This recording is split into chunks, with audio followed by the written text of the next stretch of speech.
ভারতের নিষেধাজ্ঞা, তবু টিকা পেতে আশাবাদী স্বাস্থ্যমন্ত্রী। নিয়মের বেড়াজালে জনপ্রিয়তা পায়নি অ্যান্টিজেন পরীক্ষা। রাজধানীর ইব্রাহিমপুরে খাল পরিচ্ছন্ন ও অবৈধ স্থাপনা উচ্ছেদে অভিযান। ৭৩ বছরের ছাত্রলীগ, ইমেজ পুনরুদ্ধারই বড় চ্যালেঞ্জ। শ্রদ্ধা ভালোবাসায় রাবেয়া খাতুনকে শেষ বিদায়।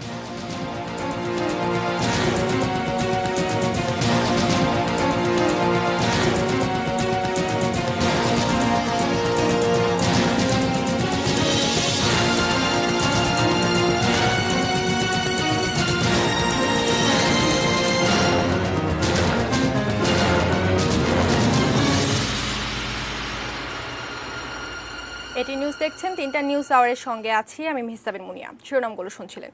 VSL, Angle, Channel, HB, VSL, Bikrampur steel limited.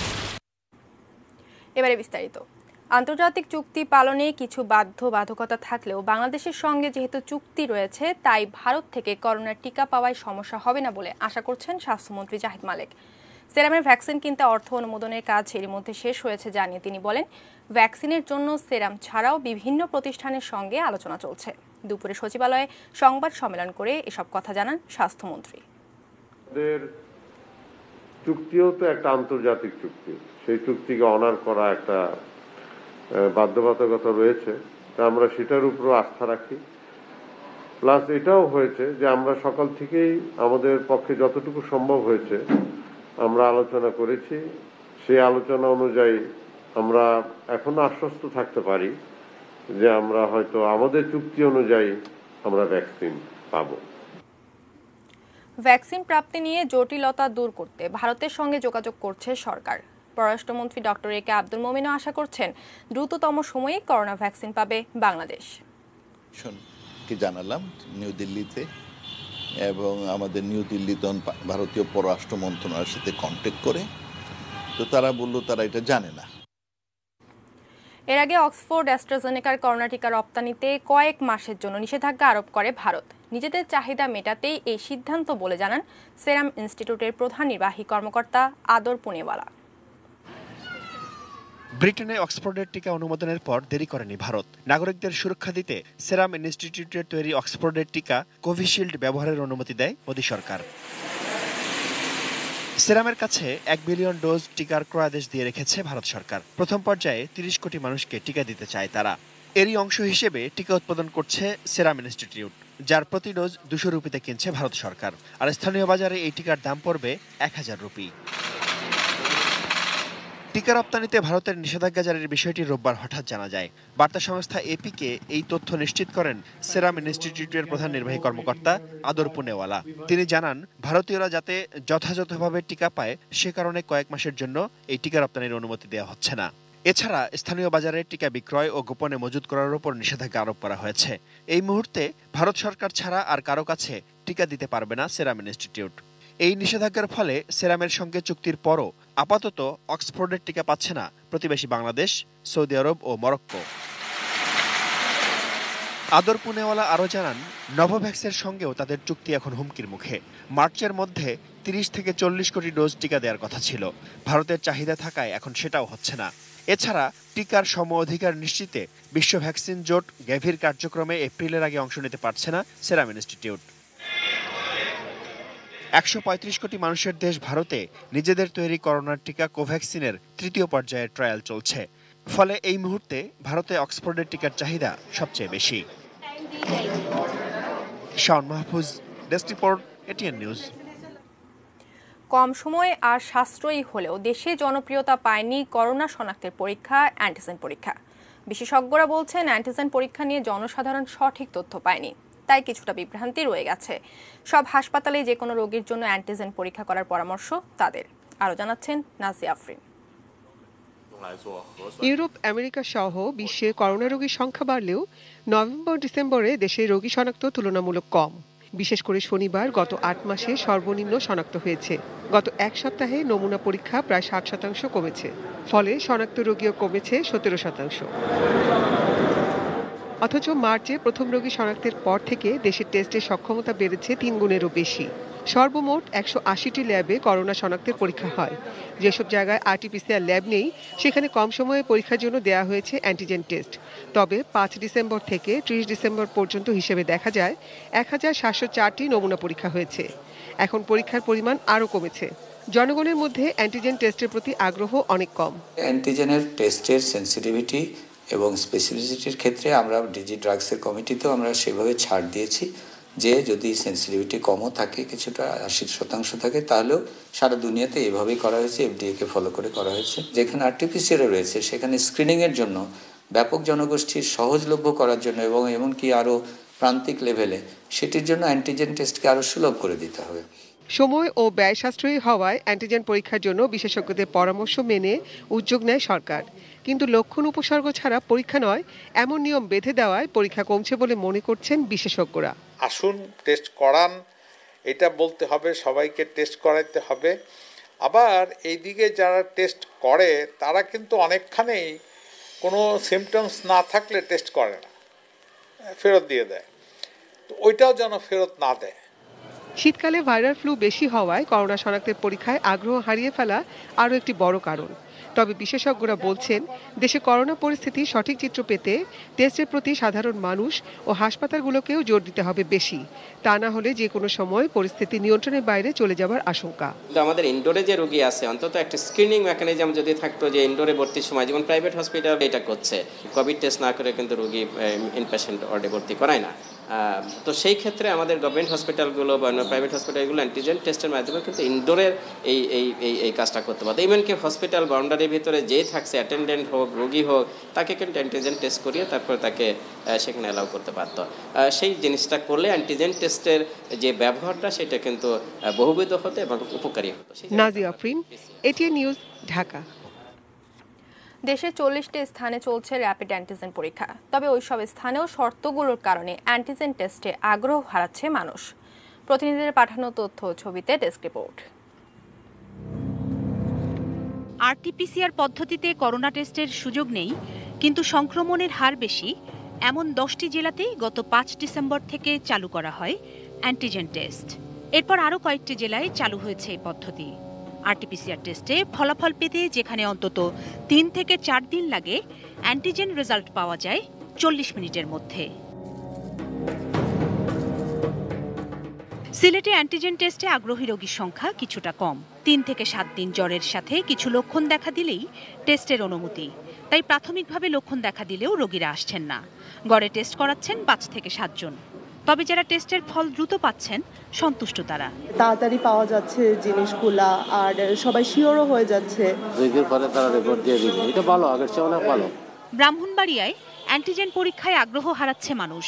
শুরুর দিকে 50 থেকে 60 জন নমুনা দিলেও কিছুদিন ধরে তা নেমে এসেছে 20 থেকে 25 জনে।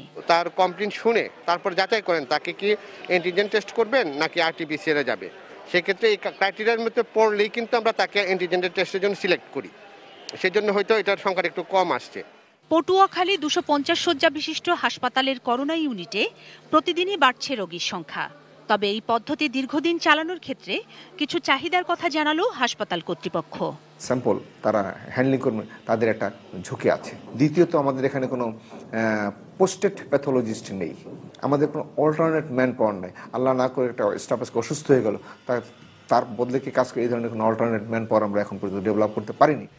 মাদারীপুরে অ্যান্টিজেন পদ্ধতি চালুর পর 25 দিনের টেস্ট হয়েছে মাত্র 80 জনের। 30 মিনিটের যে রেজাল্টটা ওইটা দিলে আর কি ভালো হয়, আমরা তাড়াতাড়ি নিউজটা জানতে পারি আর তাড়াতাড়ি সুরক্ষা ব্যবস্থাও নিতে পারি আর কি। জয়পুরহাট জেলায় আধুনিক হাসপাতালে অ্যান্টিজেন পরীক্ষায় দিন দিন আগ্রহ বাড়ছে। এ পর্যন্ত 250-র বেশি মানুষের নমুনা পরীক্ষা করা হয়েছে। বহু বিড়ম্বনা ভোগ করতে হয়েছে, লাইনের পর লাইন বগুড়া যায় ঘুরে আসতে হয়েছে। আজকে হয়নি, কালকে আবার সেটাও 7 দিন পরে রেজাল্ট। এখন আমরা এখানে হাতের কাছে পাচ্ছি রিপোর্টটা এবং খুব দ্রুত। এটা আমাদের খুব সুবিধা। এটা আমরা মনে করি যে একটা পজিটিভ দিক, যে মানুষ বিষয়টাকে ভালোভাবে নিয়েছে এবং তারা টেস্ট করতে আসছে, অনেকেই স্বেচ্ছায়। Mehnaz Parvin, desk report, ATN news. অন্যান্য সংবাদ, দায়িত্ব পাওয়ার পরেই ঢাকার মৃত খাল উদ্ধার করে পানির প্রবাহ ফিরিয়ে আনতে রাজধানী ইব্রাহিমপুরে অভিযান শুরু করেছে ঢাকা উত্তর সিটি কর্পোরেশন। অভিযান পরিদর্শনে গিয়ে উত্তরের মেয়র জানান, যত প্রভাবশালী হোক না কেন খাল দখলদার কেউ ছাড় পাবে না, ফিরিয়ে আনা হবে পানির প্রবাহ। বর্ষা মৌসুমে সামান্য বৃষ্টিতেই সড়কে জমে যাবে হাঁটু পানি। এমন অবস্থার সঙ্গে পরিচিত রাজধানীতে বসবাসকারী সবাই। পরিস্থিতির পরিবর্তন আনতে গেল বৃহস্পতিবার ওয়াসার কাছ থেকে ঢাকার ২৬টি খালের দায়িত্ব পেয়েছে ২ সিটি কর্পোরেশন। এরই ধারাবাহিকতায় খালগুলোকে আগের অবস্থায় ফিরিয়ে নেবার চেষ্টা। সোমবার রাজধানীর ইব্রাহিমপুর এলাকার পুলপাড় থেকে খাল উদ্ধারে এই অভিযান উত্তর সিটির। কাগজে কলমে এই খালটির প্রস্থ ৬০ ফিট হলেও বাস্তবে রয়েছে ১৫ ফিটেরও কম। এর আগেও উচ্ছেদ হয়েছে এই এলাকায়, তারপর আবারও মাটি ভরাট করে তৈরি হয়েছে স্থাপনা। এটা যখন ৬০ ফিট ছিল তখন আপনাদের এইগুলো সব খালের ভিতরেই ছিল। এগুলো আস্তে আস্তে মনে করেন যাদের এদিকে জায়গা আছে তারা আস্তে আস্তে ময়লা ফেলে ফেলে ফেলে ফেলে খাল দখল করে ফেলছে। এবার যে কি হবে সেটাও আমি বুঝতেছি না, যে অরিজিনালি কি ভাঙ্গা হবে নাকি আবার পূর্ব অবস্থায় চলে যাবে, এটা কিছু বুঝতেছি না। আমরা চাই এবার খালটা উদ্ধার হোক। এই মেয়রে যা উদ্যোগ নিয়ে দিছে আমাদের জন্য সবার জন্যই ভালোর জন্য উদ্যোগ নেওয়া হয়েছে, যাতে আগামী বৃষ্টির জন্য যাতে খালটা উদ্ধার হয়, যাতে ভালোভাবে সবাই চলতে পারি। মেয়র জানালেন, খালের জায়গা দখলদারদের আর ছাড় নয়। দীর্ঘদিনের এই জঞ্জাল সরিয়ে খালের পানি প্রবাহ ফেরানোই তাদের লক্ষ্য। ওই ম্যাপের ভিতরে যত ক্ষমতাবান থাকুক না কেন, যত রাজনৈতিক প্রভাবশাল থাকুক না কেন, কোনো ধরনের কাউকে কোনো ধরনের দয়া দাক্ষিণ্য দেখানো হবে না। এই উচ্ছেদ অভিযান আমরা চালু করেছি এবং এটা অব্যাহত থাকবে, কারণ খাল হচ্ছিল আমাদের শহরের পানি প্রবাহের জন্য। এই খাল যদি ক্লিয়ার করতে না পারি তাহলে আমাদের ড্রেন করে কোনো লাভ হচ্ছে না। আসছে বর্ষা মৌসুমেই খাল উদ্ধারের সুফল রাজধানীবাসী পাবে বলেও আশা উত্তরের নগরপিতা। শফিকুল হক, এটিএন নিউজ, ঢাকা। এদিকে ঢাকার পানি নিষ্কাশন ব্যবস্থা ২ সিটি কর্পোরেশনের কাছে হস্তান্তর করে ওয়াসার ব্যবস্থাপনা পরিচালক তাকসিম এ খান বলেছেন, এবার দায়িত্বটি সঠিক সংস্থার হাতে ন্যস্ত হলো। ২০৩০ সালের মধ্যে ঢাকাকে ১০০% সুয়ারেজ নেটওয়ার্কের আওতার প্রত্যাশার কথাও জানান তিনি। বৃষ্টির পানি নিষ্কাশনের দায়িত্ব ঢাকা ওয়াসা থেকে ২ সিটি কর্পোরেশনের কাছে হস্তান্তর সম্পর্কিত মতবিনিময় সভায় এসব কথা বলেন তিনি। ওয়াসা ভবনে অনুষ্ঠিত এই সভায় সাংবাদিকদের প্রশ্নের জবাবে ওয়াসাকে ডিজিটাল ওয়াসায় পরিণত করতে নানামুখী পরিকল্পনার কথাও জানান তিনি। পানি নিষ্কাশনের দায়িত্ব সিটি কর্পোরেশন এবং স্থানীয় জনপ্রতিনিধিরা যথাযথভাবে পালনে সক্ষম হবেন বলেও আশা প্রকাশ করেন তিনি। জানান, নতুন বছরে ওয়াসাকে ডিজিটালাইজেশনের নানা পরিকল্পনার কথাও। আমাদের সুয়ারেজ নেটওয়ার্ক ঢাকা শহরে নেই, শুধুমাত্র 20%। 2030 সালে আমাদের ঢাকা 100% সুয়ারেজ নেটওয়ার্কের আন্ডারে আসবে এবং সেই জন্য 5টা সুয়ারেজ ট্রিটমেন্ট প্ল্যান্টকে আইডেন্টিফাই করা আছে এবং আমরা ঠিক সেম রোড ম্যাপে যাচ্ছি। ৭৩ বছরে ছাত্রলীগ দীর্ঘ এই পথযাত্রায় আন্দোলন সংগ্রামের অগ্রভাগে থেকেছে সংগঠনটি। সাম্প্রতিক সময় বিতর্কিত নানা কর্মকাণ্ডে সমালোচিতও কম নয়। প্রতিষ্ঠা বার্ষিকীতে সংগঠনটির হালচাল তুলে ধরেছেন মহসিন কবির। ১৯৪৮-এ জন্ম নেয় আন্দোলন সংগ্রামের অগ্রভাগে থাকা ছাত্র সংগঠন ছাত্রলীগ। বঙ্গবন্ধুর হাতে গড়া এই সংগঠন শুরু থেকেই ভাষা আন্দোলন, ৬ দফা, ৬৯-এর গণ অভ্যুত্থান এবং মুক্তিযুদ্ধ সবকিছুতেই সামনে থেকে ভূমিকা রেখেছে। টানা ১২ বছর রাষ্ট্র ক্ষমতায় আওয়ামী লীগ, আর এই সময়ে দেশের বিভিন্ন জায়গায় ছাত্রলীগের বেপরোয়া আচরণ সমালোচনার জন্ম দিয়েছে বারবার। সবশেষ ২০১৯-এর সেপ্টেম্বরে দুর্নীতির দায়ে পদচ্যুত হন সংগঠনটির সভাপতি রেজওয়ানুল হক শোভন এবং সাধারণ সম্পাদক গোলাম রাব্বানী। ছাত্রলীগের প্রতি মানুষের যে একটি আকাঙ্ক্ষার জায়গা যেটা নষ্ট হয়েছিল কিংবা ক্ষতিগ্রস্ত হয়েছিল, সেই জায়গা থেকে আমরা কাটিয়ে ওঠার জন্য আমরা ওতপ্রোতভাবে কাজ করেছি আমাদের সকলকে সাথে নিয়ে। এবং আমরা মনে করি যে আমরা ব্যক্তিগতভাবে যেভাবে ছাত্রলীগের মান সম্মান যেভাবে রক্ষা করা যায় আমরা কিন্তু সেভাবেই কাজ করে চলেছি। দায়িত্বের পরিবর্তন হলেও সংগঠনে খুব একটা গতি আসেনি, বরং ছাত্রলীগ এখন অনেকটাই নির্জীব। নেই সাংগঠনিক তেমন কোনো কার্যক্রম, দায়সারা রুটিন ওয়ার্কে চলছে সংগঠন। সভাপতি, সাধারণ সম্পাদকই যেন সব। আনুষ্ঠানিকভাবে আমরা কোনো কেন্দ্রীয় কমিটির সভা, আমরা এই বর্ধিত সভা আমরা এগুলো করিনি, কিন্তু অনানুষ্ঠানিকভাবে আমাদের সংগঠন পরিচালনা করার জন্য যেগুলো প্রয়োজন সেগুলো কিন্তু আমরা অবশ্যই করেছি। জবাবদিহিতার জায়গা যেটা, সেটা সেইখানে আমাদের সমস্যা থাকতে পারে, কিন্তু আমাদের কার্যক্রমে কোনো ধরনের সমস্যা নেই। শিক্ষা প্রতিষ্ঠান বন্ধ থাকা অবস্থাতে আমরা কোনোভাবেই আমরা কমিটি গঠন করতে পারি না। আমরা যখনই শিক্ষা প্রতিষ্ঠান যদি খুলে দেওয়ার একটি নির্দিষ্ট ডেটও থাকে, তখন থেকে কিন্তু আমরা সাংগঠনিক কার্যক্রম গ্রহণ করতে পারি। কারণ একটি নেতৃত্ব গঠনের পরে আমরা সাংগঠনিক একটি কাঠামো তৈরি করব, তাদের যদি নেতৃত্ব দেওয়ার লোকজনই যদি উপস্থিত না থাকে, তাহলে কিন্তু আমরা কিছু করতে পারি না। সেই জায়গা থেকেই আমরা শুধুমাত্র একটু পিছিয়ে। করোনার এই দুঃসময়ে মানুষের পাশে দাঁড়িয়ে প্রশংসা পেয়েছে ছাত্রলীগ। তাই স্থবিরতা কাটিয়ে ছাত্রলীগের গৌরবোজ্জ্বল ইমেজ পুনরুদ্ধারই এখন বড় চ্যালেঞ্জ। ছাত্রলীগ এখন তার আদর্শের জায়গায়, চিন্তার জায়গায়, চেতনার জায়গায় ছাত্রলীগ অনেকটা পরিচ্ছন্ন হচ্ছে এবং আমরা পরিচ্ছন্ন ছাত্রলীগ চাই। আমরা বিবেকবান মেধাবী ছাত্রদের ছাত্রলীগ চাই। ছাত্রলীগ আগামী দিনের প্রতিক্রিয়াশীল, যে কোনো অপশক্তির বিরুদ্ধে, ধর্মান্ধ সাম্প্রদায়িক শক্তির বিরুদ্ধে মুক্তিযুদ্ধের চেতনার বাংলাদেশ বিনির্মাণের লক্ষ্যে সামনের দিকে এগিয়ে যাওয়ার যে ভ্যানগার্ড, অগ্রসৈনিক হিসাবে তার উপর অর্পিত দায়িত্ব তারা পালন করে যাবে, এটাই আমার প্রত্যাশা। গত মে মাসে পার হয়েছে ছাত্রলীগের বর্তমান কমিটির মেয়াদ। সর্বশেষ সম্মেলন হয় 2018 সালের মে মাসে। মহসিন কবির, এটিএন নিউজ, ঢাকা। বাংলাদেশ ছাত্রলীগের প্রতিষ্ঠা বার্ষিকীতে সাধারণ মানুষের মতামত দেখব আমাদের কথায়।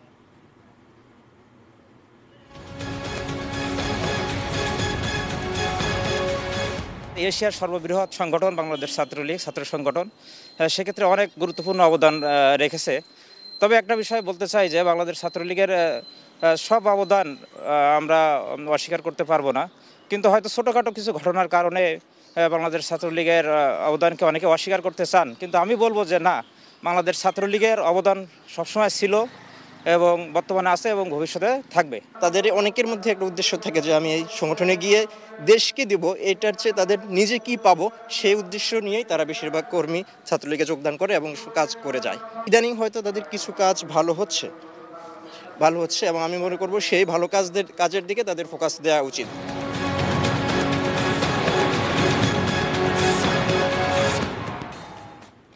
সাহিত্য সংস্কৃতিসেবী বিশিষ্টজন আর সুহৃদদের শ্রদ্ধা ভালোবাসা শিখতে হলেন কথা সাহিত্যিক রাবেয়া খাতুন। 3 প্রজন্মকে সমানভাবে ছুঁয়েছিল তার লেখা। বাংলা একাডেমিতে শেষবারের মতো শ্রদ্ধা জানাতে গিয়ে সবাই স্মরণ করলেন তার বর্ণিল কর্মজীবন। যে প্রতিষ্ঠান তাকে আপন করে নিয়েছিল, সেখানেই তার ফিরে আসা শেষবারের মতো। একসময় যার উপস্থিতিতে প্রাঙ্গণ মুখর থাকত, সেখানেই বেদনার সুর। কথা সাহিত্যিক রাবেয়া খাতুনকে শ্রদ্ধা জানাতে ছুটে আসেন বিশিষ্ট ব্যক্তি, সংস্কৃতিসেবী, সুহৃদ, শুভাকাঙ্ক্ষী সহ সামাজিক সাংস্কৃতিক সংগঠন। ওনার বাবা সেই সময় মেয়ের এই লেখাগুলোকে আগুনে পুড়িয়ে ফেলতেন। ওই যেই সময় মেয়েদের লেখা ছাপানোর ব্যাপারটা একটা বিশাল একটা অন্যায় ছিল। তিনি যে সুস্থ, সুন্দর, মানবিক, গণতান্ত্রিক এবং সামাজিক অগ্রগতির ধারণা এবং চিন্তা চেতনা আমাদের জন্য রেখে গেছেন। কথা সাহিত্য আরো আধুনিক হয়ে ওঠে তার লেখনীতে। মুক্তিযুদ্ধের চেতনাকে বিকশিত করে রাবেয়া খাতুনের অনবদ্য সৃষ্টিকর্ম। শ্রদ্ধা জানাতে এসে স্মরণ করলেন তার পাঠক সহকর্মীরা। সমাজকে চেনা, ইতিহাসকে জানা, এটা কিন্তু শুধুমাত্র রাবেয়া খাতুনের ভ্রমণ কাহিনীগুলো পড়লেই বোঝা যায়। যিনি অপ্রেস, যিনি নির্যাতিত, তার নারী পুরুষের ভেদ নেই, তার জন্য কাজ করা সাহিত্যের অন্যতম ধর্ম। আর রাবেয়া খাতুন সেই ধর্মকেই মর্মজ্ঞান করে তার জীবন অতিবাহিত করেছেন। 50-এর দশকে যখন তার সাহিত্য চর্চা শুরু হয়, সেই পটভূমিতে নারীদের লেখা চালিয়ে যাওয়া মোটেও সহজ ছিল না। এমন অবস্থার বিপরীতে কেবল নিজেই সমৃদ্ধ হননি, তার লেখা অন্যদেরও অনুপ্রাণিত করেছে।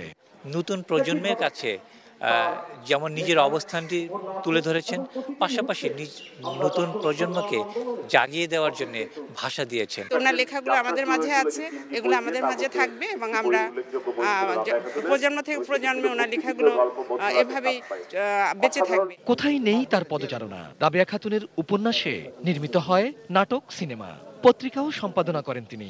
তার লেখায় আলাদা ভাষা তৈরি হয় শিশুদের জন্য। বাংলা সাহিত্যের খুব বেশি রাবেয়া খাতুনের মতো নারী লেখিকা নাই। তার এই প্রয়াণে আমি গভীর শোক প্রকাশ করছি। স্বাধীনতা 21 ও বাংলা একাডেমি সহ নানা পুরস্কার যার ঝুলিতে 86 বছরেই থেমে গেল তার জীবন। রাবেয়া খাতুনের লেখা ছড়িয়ে যাবে প্রজন্ম থেকে প্রজন্মান্তরে। একে আজাদ, এটিএন নিউজ, ঢাকা। সময় হলো 22টি বিরতি নেওয়ার। বিরতির পর যা থাকছে: দুদকের রিমান্ডে পিকে হালদারের ঘনিষ্ঠজন শঙ্খ ব্যাপারী। সংস্কারের নামে বদলে ফেলা হচ্ছে মঙ্গলাবাসের নান্দনিকতা।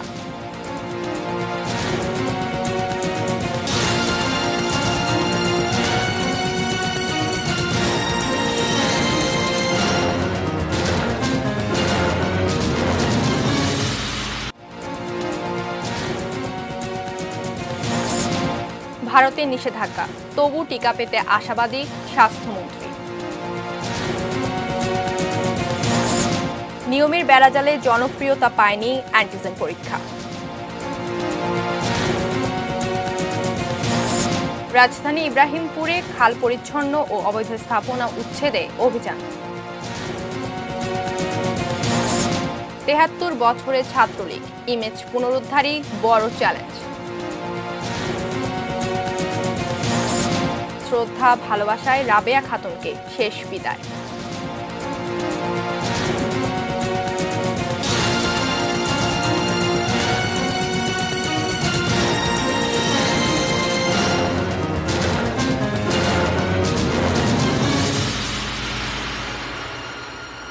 আবার আমন্ত্রণ জানাচ্ছি 3টা নিউজ আওয়ারে। ধন্যবাদ সঙ্গে থাকার জন্য। যাচ্ছে অন্যান্য খবরে। পিকে হালদারের টাকার খোঁজে তার ঘনিষ্ঠজন শঙ্খ ব্যাপারীকে গ্রেফতারের পর 3 দিনের রিমান্ডে নিয়েছে দুদক। দুদকের গণমাধ্যম কর্মকর্তা প্রণব কুমার ভট্টাচার্য জানান, সকাল 10টা থেকে দুদক কার্যালয়ে তাকে জিজ্ঞাসাবাদ করা হয়। কমিশনের উপপরিচালক সালাউদ্দিন তাকে জিজ্ঞাসাবাদ করেন। পরে তাকে গ্রেফতার দেখিয়ে রিমান্ডে নেওয়া হয়। একই দিনে 5 কোটি টাকার অবৈধ সম্পদ অর্জনের অভিযোগে যুবলীগের বহিষ্কৃত নেতা জাকির হোসেনের স্ত্রী আয়েশা আক্তার সোমার বিরুদ্ধে চার্জশিটের অনুমোদন দিয়েছে দুদক। শিগগিরই তদন্ত কর্মকর্তা সহকারী পরিচালক সাইফুল ইসলাম আদালতে চার্জশিট দাখিল করবেন। গত বছরের 17 ডিসেম্বর তার বিরুদ্ধে 4 কোটি 63 লাখ টাকার অবৈধ সম্পদ অর্জনের অভিযোগে মামলা করে দুদক। আয়েশা আক্তারের স্বামী জাকির হোসেনের বিরুদ্ধে গত ডিসেম্বরে 5 কোটি 86 লাখ টাকার অবৈধ সম্পদের অভিযোগে দুদক চার্জশিট দেয়।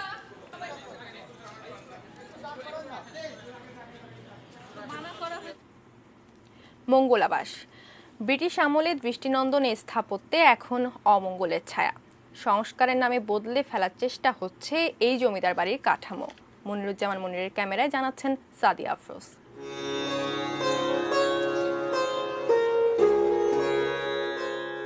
পুরান ঢাকা মানেই পুরনো ঐতিহ্যের সমাহার।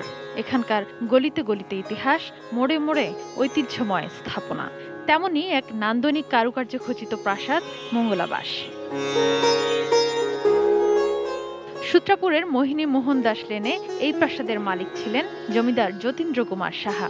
দেশভাগের সময় সব ফেলে তিনি কলকাতা চলে যান। কোনো দাবিদার না থাকায় এটি হয় অর্পিত সম্পত্তি। 1971 সাল থেকে ভবনটি কবি নজরুল সরকারি কলেজের ছাত্রাবাস হিসেবে ব্যবহৃত হয়ে আসছে। এর আরেকটি অংশ ব্যবহার করছে শিশু কিশোর সংগঠন মুক্তি খেলাঘর আসর।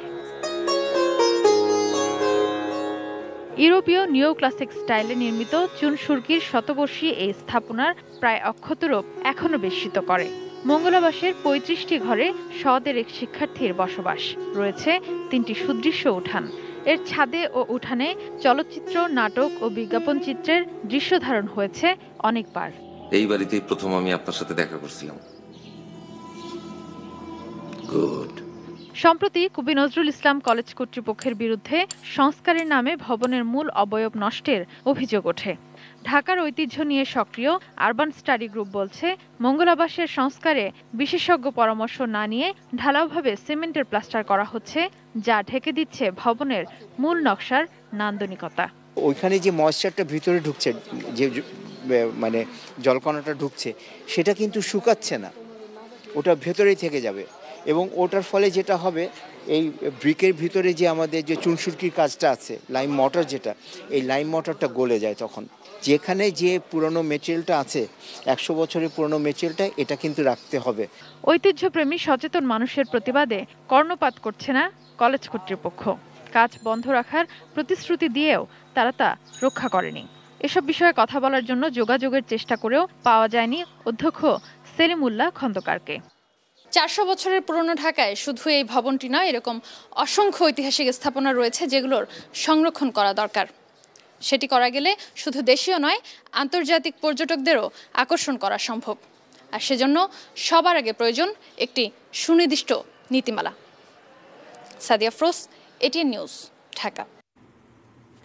কেউ থাকেন আকাশের নিচে, কেউ বা খাস জমিতে, কারো ঠিকানার রেল স্টেশন।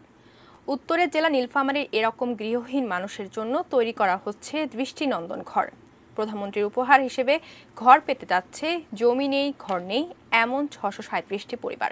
সাদ্দাম আলীর ক্যামেরায় নীলফামারী থেকে জানাচ্ছেন সহকর্মী মিল্লাদুর রহমান মামুন। বৃদ্ধা মা, প্রতিবন্ধী বোন ও 3 সন্তানকে নিয়ে মাথা গোজার ঠাঁই ভাঙ্গাচোরা এই ঝুপড়ি ঘর। স্বামীর সাথে বিচ্ছেদের পর অন্যের জমিতে আশ্রয় নিয়ে আছেন শাহনাজ পারভিন।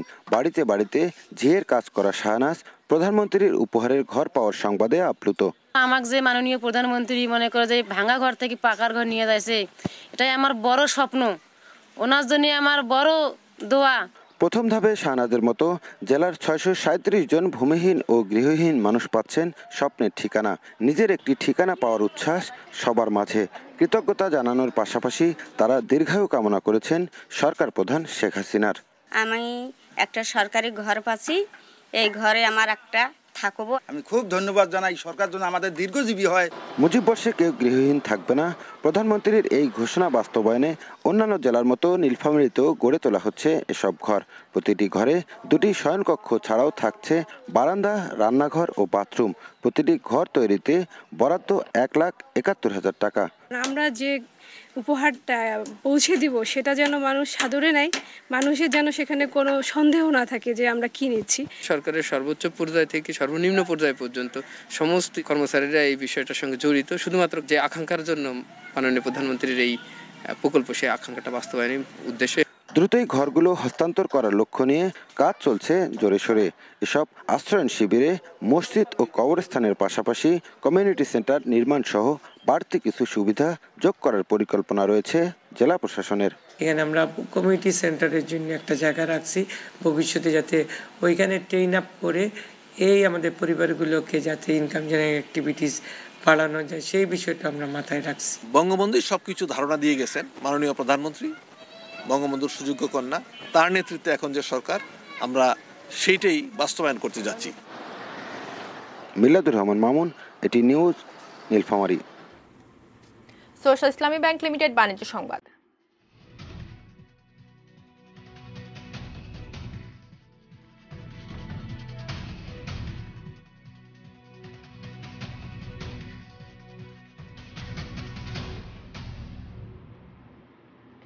বিশ্বব্যাপী পাটের চাহিদা পূরণে রাষ্ট্রায়ত্ত পাটকলগুলো আধুনিকায়ন করে চালুর দাবি জানিয়েছে পাট সুতা ও বস্ত্রকল শ্রমিক কর্মচারী সংগ্রাম পরিষদ। সকালে ঢাকা রিপোর্টার্স ইউনিটিতে এক সংবাদ সম্মেলনে সংগঠনটির আহ্বায়ক শহীদুল্লাহ চৌধুরী বলেন, শুধু বাংলাদেশে নয়, বিশ্বেই পাটের ব্যাপক চাহিদা রয়েছে। এমন পরিস্থিতিতে পাট শিল্প হতে পারে একটি সম্ভাবনাময় খাত। করোনা পরবর্তী সময়ে কর্মহীন শ্রমিকদের জন্য কর্মসংস্থানের সুযোগ তৈরি হতে পারে এ খাত থেকেই।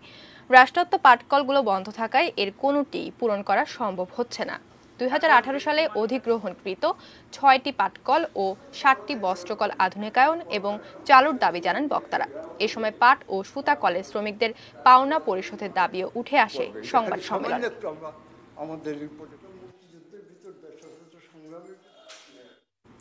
মেটাল প্রেজেন্স কৃষি সংবাদ, সুজলা সুফলা।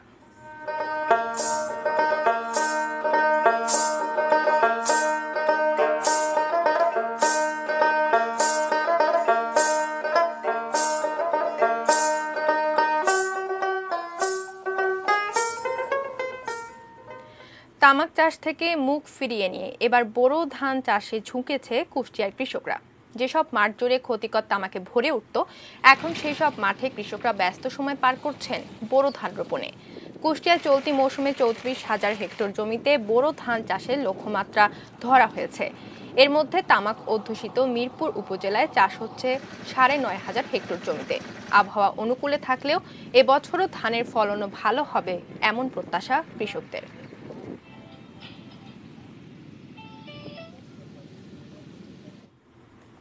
আরও একবার নিচ্ছি ২২টি বিরতি। বিরতির পর যা থাকছে: ভোটের ফল পাল্টাতে ট্রাম্পের ফোনালাপ ফাঁস,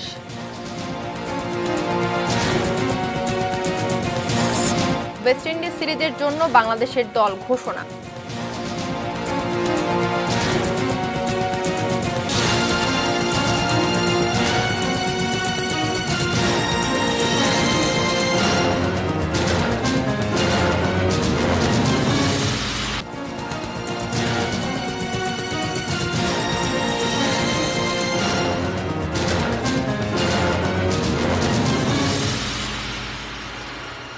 আরেকবার আমন্ত্রণ জানাচ্ছি ৩টা নিউজ আওয়ারে। ধন্যবাদ সঙ্গে থাকার জন্য। জানাবো দেশের বাইরের খবর।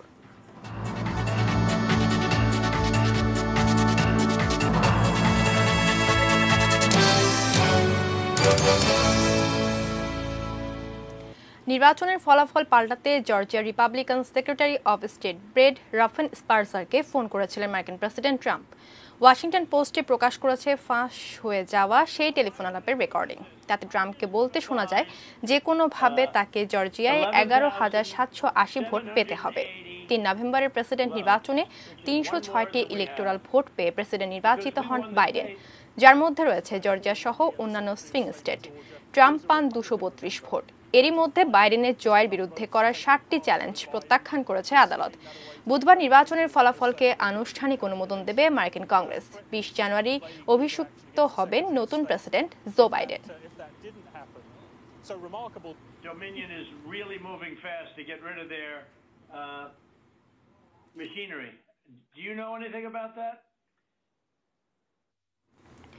পাকিস্তানের বেলুচিস্তানে একটি কয়লা খনির ১১ শ্রমিককে হত্যা করেছে জঙ্গি গোষ্ঠী আইএস। তারা দেশটির সংখ্যালঘু শিয়া হাজারো সম্প্রদায়ের। জঙ্গিরা কয়লা খনিতে ঘুমন্ত শ্রমিকদের উপর হামলা চালায়। এ সময় অন্তত ৪ জন আহত হন। জঙ্গিরা প্রথমে কয়লা শ্রমিকদের আলাদা করে নেয়, এরপর তাদের হাত পা বেঁধে পাহাড়ের দিকে নিয়ে হত্যা করে। পাকিস্তানের প্রধানমন্ত্রী ইমরান খান এক টুইট বার্তায় এই হামলার নিন্দা জানিয়েছেন। হত্যাকাণ্ডের পরপর আইএস জঙ্গিরা পালিয়ে যায়। ঘটনার পরপরই সেখানে পুলিশ ও স্থানীয় আধা সামরিক বাহিনী অভিযান শুরু করেছে। বেলুচিস্তানের রাজধানী কোয়েটার শিয়া জনগোষ্ঠীর বেশিরভাগই হাজারো সম্প্রদায়ের মানুষ।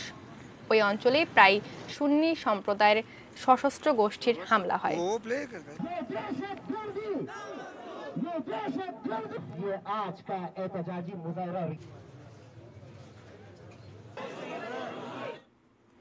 খেলার খবর।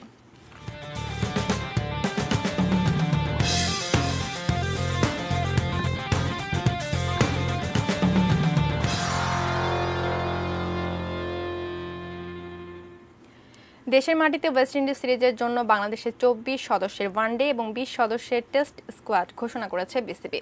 ওয়ানডের প্রাথমিক দলে ডাকা হয়নি মাশরাফি বিন মুর্তজাকে। ওয়ানডে সিরিজে মাশরাফি থাকছেন কয়েকদিন ধরে গণমাধ্যমে এমন খবরই এসেছে। তবে শেষ পর্যন্ত তালিকায় নাম নেই মাশরাফির। তবে নিষেধাজ্ঞা কাটিয়ে ফিরেছেন সাকিব আল হাসান। ২৪ সদস্যের ওয়ানডে স্কোয়াডে নতুন মুখ পেসার শরীফুল ইসলাম, ব্যাটসম্যান পারভেজ ইমন ও ইয়াসির রাব্বি। ১০ জানুয়ারি জাতীয় দলের ক্যাম্প শুরু হবে। প্রাথমিক দলকে ২ গ্রুপে ভাগ করে আগামী ১৪ ও ১৬ জানুয়ারি মিরপুরে ২টি প্রস্তুতি ম্যাচ খেলবে বাংলাদেশ দল। ১৬ জানুয়ারি ম্যাচের পর ১৭ সদস্যের চূড়ান্ত ওয়ানডে দল ঘোষণার কথা রয়েছে বিসিবির। ওয়েস্ট ইন্ডিজের বিপক্ষে ৩ ম্যাচ সিরিজের প্রথম ওয়ানডে মিরপুরে হবে ২০ জানুয়ারি। একই ভেন্যুতে হবে সিরিজের দ্বিতীয় ওয়ানডে, আর শেষ ওয়ানডে হবে চট্টগ্রামে।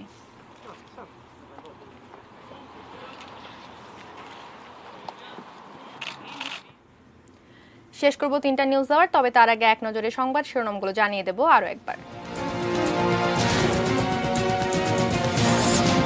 ভারতের নিষেধাজ্ঞা, তবু টিকা পেতে আশাবাদী স্বাস্থ্যমন্ত্রী।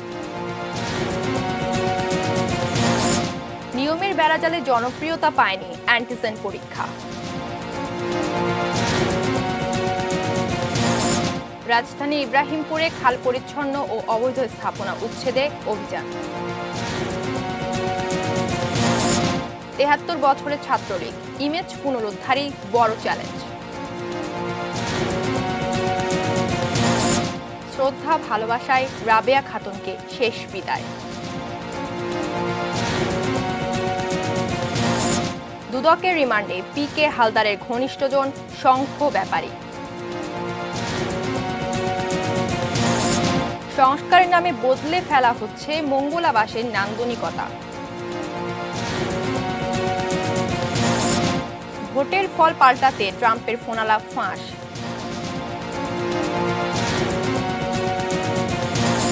এবং ওয়েস্ট ইন্ডিজ সিরিজের জন্য বাংলাদেশের দল ঘোষণা।